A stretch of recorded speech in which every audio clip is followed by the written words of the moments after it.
ta vô nè muối tới bán này đã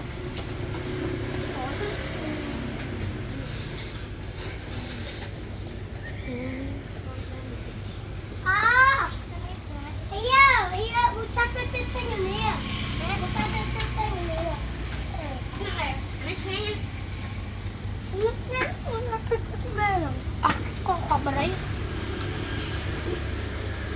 Ôi đi. Con còn trụ vào đấy. Đây, đừng vào đây. đây kìa Con khọt việc đừng vào đây. Khả năng mỗi hai.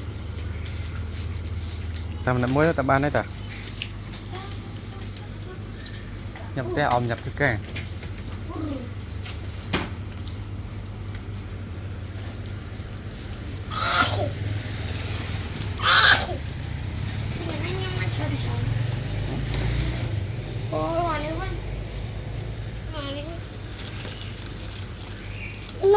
cái nào này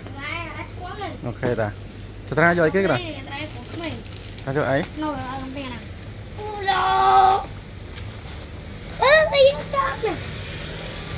cũng có chó mà tao mua à mua đó nên khi nói tiếng nói đấy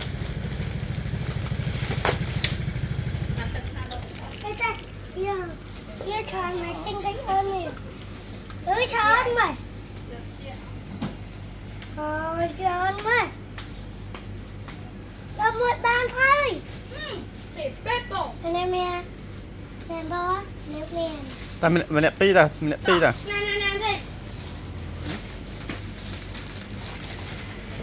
cái gió bao nhầm nè má chở đi cái ta ta cứ cho tiền không chân hoa muối ta chân hoa muối nó dọc muối ta chân lên hả lại liền lại gần liền rồi tôi học ăn luôn từ trưa luôn của ông lên luôn ông lên luôn vậy thế này rồi giống như thế nào được cái này giống như thế nào được cái này kìa cái này giống như thế nào cái này nó sáng tầm 13 này con anh cứ vô tầm 10 đấy ok người là xé con nó ôm mà đi đâu này năm ngày là gì tết bảy mươi vàng hai năm nữa bây giờ có ta sẽ làm nhưng giờ tim này một con anh cứ vô tầm 10 này hay hỏi ông sẽ mua gì đâu wow con lỗ con lá con giang không con tí à gần 10